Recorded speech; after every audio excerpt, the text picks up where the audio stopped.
I am Kalib Moore, and this is your WTRT Tigers War news update for Friday, October 18th. In JMC news, JMC is happy to announce a new resource center for students located in the main edit lab. The overarching idea is to foster a collaborative community focused on reading and critical thinking. Many thanks to Professor Jason Johnson and Mr. Terry Manning for making this happen. Thanks to faculty, staff, and students who have contributed. Feel like donating books you have already read and textbooks that you are finished using? The Resource Center accepts all sorts of communications books and textbooks. In campus news, Savannah State University Visual and Performing Arts Department and Players by the Sea present The Weir by Roberto Aguero Sacasa. The Weir is a collection of 6 short, creepy plays narrated by horror hostess Margaret Talbot Grave, or MT Grave as she is affectionately known around the theater.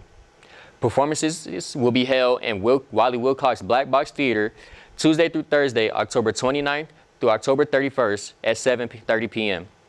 Tickets, which are available at the door, are $5 for SSU students, faculty, and staff, or $10 for the general public. SSU will be hosting a recycling event in conjunction with the city of Savannah and Chatham County on Wednesday, October 30th from 9 a.m. to 2 p.m. The campus effort is led by SSU's Environmental Science Club. The public is invited to bring recyclable items for a collection to the T.A. Wright Stadium parking lot. Acceptable items include plastics such as beverage bottles, peanut butter containers, milk jugs, butter tubes, shopping bags, or medicine bottles. Aluminum, tin or steel cans, paper, newspaper, or magazines, or junk mail, dry cardboard or broken down boxes, or used cooking grease. Items that cannot be recycled include styrofoam, glass, clothing, bedding, furniture, electronics, paint cans, and aluminum foil. The campus community will also have the ability to bring recyclable items to a location in front of Tiger Arena. In SSU sports, Savannah State closes out a 5-game road swing this week against Clark Atlanta and returns to the Southern Intercollegiate Athletic Conference action. SSU enters the SIAC matchup with the Panthers 2-0 in conference play after beating Benedict College and Morehouse on the road. The Tigers dropped back-to-back road games to NCAA Division I FCS programs Charleston Southern and Alcorn State in their last 2 outings. SSU came close to a victory against Charleston Southern, leading the Buccaneers 16-7 into the half.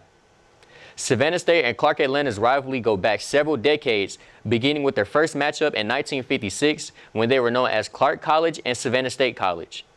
From 1956 to 1999, SSU and Clark played each other every year with the exception of 1991. When the Tigers elevated to Division I in 2000, the long-standing annual game ended. They last met in 2008. SSU won that game 17-14. This will be the 46th meeting of Savannah State and Clark Atlanta. SSU leads the overall series 25-18-1. The Tigers' longest win streak over Clark Atlanta is 12-0, running from 1982 to 1994.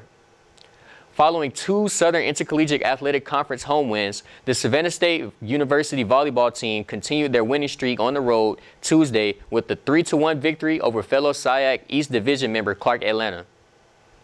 Behind their 6th conference win this season, the Lady Tigers shift into 2nd place in the SIAC East, trailing 9-2 by Albany State.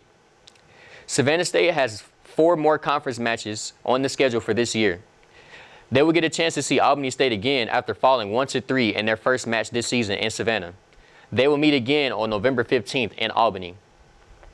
In national headlines, that admission doctrine for presidency blazing with abuses of power, conflicts of interest, and unhinged behavior is the work of White House Acting Chief of Staff Mac Mulvaney, whose barn burner of a briefing on a day of political train wrecks, staggering misdirection, and reality bending sent a clear message.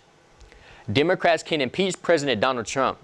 Republicans bemoan his betrayal of the Kurds, and the media can fact-check him till the cows come home, but nothing is going to restrain or moderate him.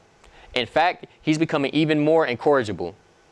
The president's brazen willingness to do exactly what he wants, key to his appeal to voters angry with the political establishment in 2016, shone through a wild few hours that briefly stole the spotlight from the Democratic impeachment inquiry.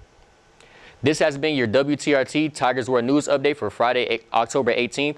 I am Kalib Moore. Thank you for watching.